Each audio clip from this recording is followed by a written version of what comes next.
You know, those stories that they make you fundamentally rethink how you approach your own life, your career.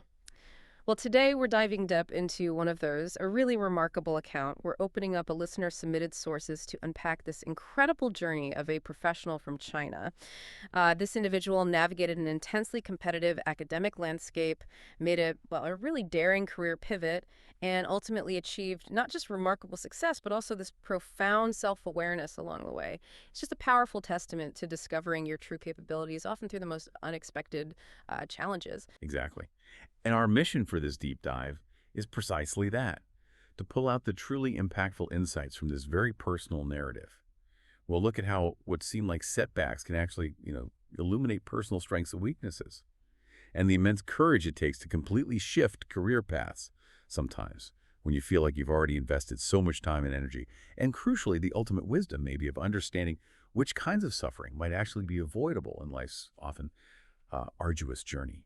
This isn't just a biography, it's really an unfiltered account, offering genuine reflections on pivotal choices that I think many of us can relate to. Okay, so let's unpack this with Old Zhong's story, as we'll call him. Imagine, if you can, a high school student. His alarm blaring before dawn gets him out of bed to arrive at school by 5:30 a.m., 5:30, and he doesn't leave until 10:30 p.m. Now, this wasn't like a one-off thing for exams. This was the grueling daily reality for Old Zhong during high school in Subei, Lianyongang.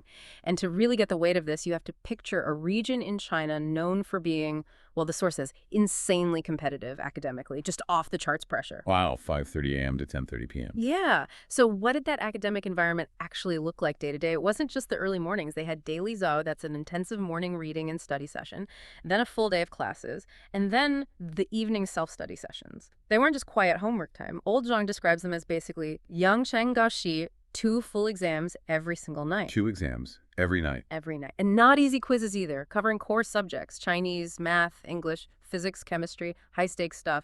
It sounds exhausting just, thinking about that mental marathon. Unbelievable. And this relentless schedule, unsurprisingly, took a significant physical and mental toll. Old Zhang talks explicitly about his yao te bai tong severe back pain from all those hours hunched over books. And he even mentions doing more homework after getting home late, pushing sleep down to the absolute minimum. This really highlights that Shaozhen Zuti Jia mentality, the small-town test-taker. It's a mindset, deeply ingrained in many parts of China, where sheer grit, just relentless effort and enduring hardship, that was seen as the main, maybe the only, strategy for success, especially if you wanted to climb the social ladder through education. Yeah, and the core insight here is, I think, truly profound. While this intensely demanding environment, yes, it undeniably cultivated incredible diligence, a formidable work ethic. It also profoundly shaped his initial and maybe limited understanding of how effort and reward actually connect. It sort of inadvertently laid the groundwork for a much deeper realization later on. That effort isn't like a universal key. Its effectiveness is deeply tied to individual alignment, to your own strengths. Old Zhang's story kind of teaches us that sometimes a system rewarding only grit can, paradoxically, hide a person's true aptitudes. It can set them on a path where effort, no matter how huge, just yields diminishing returns. He was learning that lesson the hard way, it seems. Definitely. And despite this immense, almost superhuman effort in high school, his Gaokao score, that single huge national college entrance exam in China, his score ended up being, as he puts it, buzhang buxie, either good or bad, kind of middling. All that work for middling. Exactly. So it wasn't a top-tier score for the absolute best universities, but it wasn't a failure either.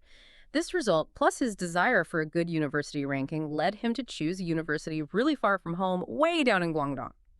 And just for context, moving from Subei to Guangdong is a massive shift, geographically, culturally, from a more traditional academic northern area to this dynamic economic hub in the south. Big move. Huge. Then came the choice of major. He went into electronic information, a field heavily focused on hardware. But here's the thing. This wasn't some well-researched, passion-driven decision, not at all. He's very frank about it. He admits he picked it with very shallow knowledge, basically, from a quick online search. He even calls it a pure random choice for him, like throwing darts at a board, really. No internal compass guiding him. Wow. And that just raises such an important, almost universal question, doesn't it? How many young people, especially at that formative age, make these huge life decisions, like a college major, an early career path with really limited information, or more importantly, limited self-awareness?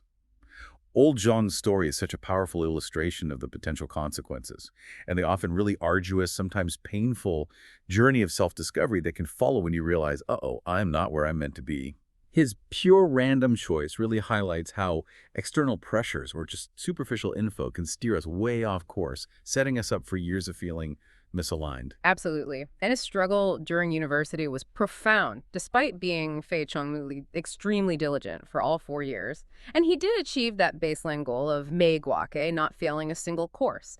But he found the subject Fei Chong Buxiang just very unsuited to his talents. He describes his own Pian Fu Bi Zhou Yuxian. His talent is limited in this specific area. No matter how much effort he poured in, he kept pushing, kept working, but it just wasn't clicking for him. It sounds incredibly frustrating. Totally. But then came this pivotal, almost agonizing realization during those years, a moment that really shifted his whole perception of effort and capability. Old Zhong realized he was in a leqiu, a minefield. This wasn't just, a tough class or a boring subject. It was an entire area where even monumental, exhausting effort couldn't bridge the gap. Not to good performance, and certainly not to genuine interest or natural aptitude. It was this stark confrontation with his Ningli Ji's capability limits. He realized, as he put it, that even with more effort, it couldn't be overcome, or you couldn't achieve good results, like pushing a boulder uphill, knowing it's just going to roll back down. And that's where the story pivots, isn't it? From just pure effort to actually understanding oneself. Old Zhong didn't just give up. He hit a wall that forced him into some deep self-reflection. The powerful insight here is that sometimes giving up isn't failure. It can be a strategic retreat to a better position for yourself. He didn't abandon his whole academic journey. He recalibrated his entire approach to leverage his inherent strengths. He saw the futility of pouring effort where his natural talents were limited. Understanding that some battles, no matter how hard you fight, they just aren't yours to win. He was learning to tell the difference between productive struggle and just wasteful suffering, turning that minefield into potentially fertile ground by simply stepping away from it. Right. So exhausted, disillusioned by his undergraduate major, Old Zhong made a truly bold move for his master's degree. Keely Conwin abandoned science for liberal arts. And this wasn't a small shift, as you said. It was a complete intellectual pivot, a radical change after 4 years in a highly technical field. Really brave. Yeah. And what was his thinking for choosing a law master's, the Fashuo? Well, he consciously looked for a liberal arts field that still had yi ding de swan, yes, some professionalism, a clear career path. He considered things like psychology, but ultimately, he admits, he decided to do the yizia. He gambled on law, describing the choice like ying bi de zeng fan me on flipping a coin. Now, it's easy to look back and say, oh, of course he found his strength. But in that moment, exhausted, disillusioned, taking that leap must have felt incredibly risky. What do you think gave him the courage for that coin flip decision after so much struggle before? That's a great question. I think paradoxically, his prior struggle, that minefield experience, gave him the courage. He had learned painfully what didn't work, what that lack of alignment felt like, the true cost of misdirected effort. So the pain of the past actually fueled a more courageous, maybe uncertain, but still courageous step into the future. And he discovered, didn't he, that in the humanities, especially law, he could get hai bi jiao hao de qingji, relatively good results, with bushu yao xiana me duodo ni, without putting in nearly as much grueling effort as before. Now, this wasn't about being lazy, right?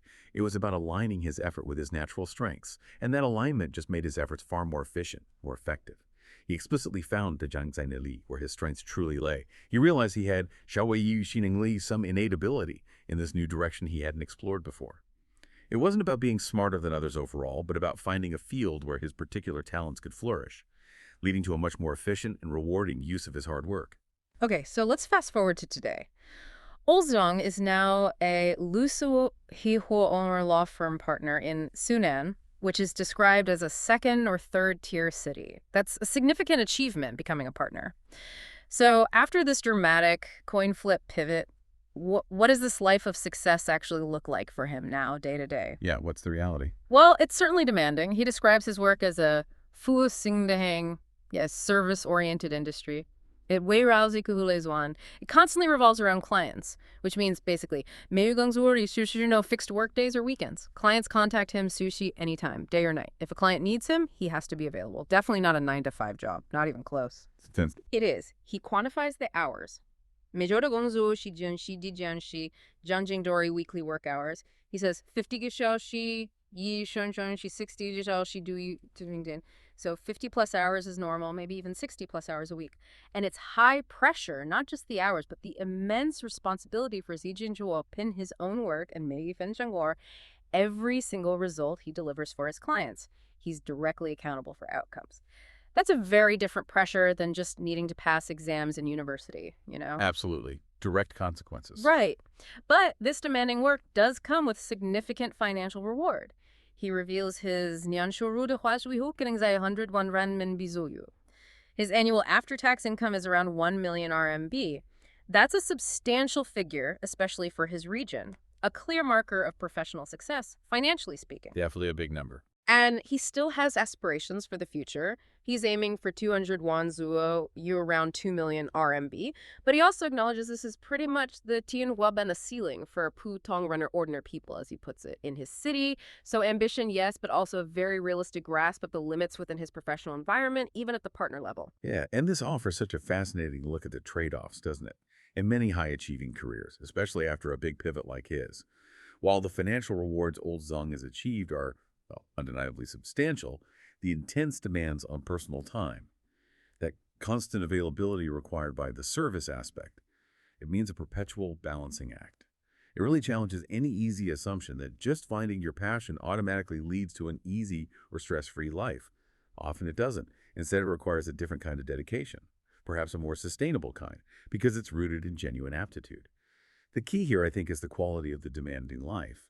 He's working incredibly hard, yes, but maybe it feels like good suffering because it leverages his strengths, unlike the bad suffering of his early career where effort felt so futile. That's a great way to put it. And Old Zhong himself profoundly reflects on his Cheng, his bumpy process, calling it a crucial, necessary part of his Chengzong, his growth. He describes moving from what he calls a Mingdong de Zhuangtai, an ignorant or confused state, to a much clearer, more defined self-awareness. It wasn't a straight line at all, but this winding path really forged who he is now. The journey itself was the teacher. Exactly. He elaborates on this journey from a Pianmian, Fei, Changjuxian, the understanding, a one-sided, very limited view of himself and the world. Through this whole experience, his Duizi Durenshi, Yusojekumle, Kauchale, Isijidonlida, Shangxian Fasianazijinonglida Bianji, his self-awareness was strengthened. He assessed his capability limits and truly discovered his boundaries. And this wasn't just theoretical insight, it was hard-won, practical knowledge gained through direct, often painful experience. You can't learn that from a book. No way. And this self-knowledge has very practical applications in his career now. He says he now has a hanmingarenzi, a very clear understanding of what he can do, and just as importantly, what cases he cannot or maybe should not take on. He's actively avoiding those minefields he stumbled into when he was younger. He's charting a course around them now. And what's truly fascinating here, I think, is Old Zhong's retrospective wisdom. It's distilled into this powerful, almost universal insight. He explicitly states that Yusiki Kigibuchi do some suffering can indeed be avoided. That's such a powerful sentiment. It highlights the immense value of guidance, of early self-assessment in navigating education and careers. His experience suggests there might be a path beyond just painful trial and error, a path where foresight and self-knowledge could lessen some of that hardship. And this isn't just about avoiding pain for its own sake. It's about optimizing your life for genuine fulfillment by making smarter, more aligned choices earlier on. Imagine the collective human potential we could unlock if more people understood this sooner. Absolutely. And he specifically laments the lack of a Daoshi Yang, a mentor-like figure who could have provided Yukipu sort of preemptive education or guidance that might have helped him avoid Hindu de Tongku de Jinglia, many of those painful experiences. It's a really powerful call, I think, for better guidance systems for young people making these huge, life-altering decisions. It urges us to think about how we can better support individuals in finding their unique alignment sooner, rather than just letting them stumble through years of potentially misdirected effort. It's such an important point. So we've journeyed with Old Zhong from those grueling high school desks in Subei, through the minefield of a misaligned university major, all the way to a highly successful legal career in Sunan. His path was really defined by this courageous willingness to pivot and a deep, sometimes very hard-won understanding of his own limits and his true capabilities. His story is just such a powerful reminder that sometimes the biggest breakthroughs come from recognizing what doesn't work for you, just as much as from discovering what truly does. Absolutely. Old Zhong's journey really compels us to think about how we define success and how we define personal fulfillment. Is it purely about the external stuff, income, job title? Or does it also involve that profound self-knowledge you gain from navigating the minefields and truly finding your capability limits? His experience challenges us to ask not just, what do I want to achieve, but maybe also, where do my natural strengths really lie? And how can I align my efforts there for the most genuine and ultimately sustainable impact? So a final thought for you listening in, as you reflect on your own path, maybe consider this. What minefields have you encountered, or maybe are you in right now? And what did they, or what could they, ultimately teach you about your own unique capabilities? And maybe what steps can you take, starting now, to identify your strengths and weaknesses earlier? Potentially avoiding some of those bitter pills Old Zong spoke of, and charting a more intentional, more fulfilling course for your own journey.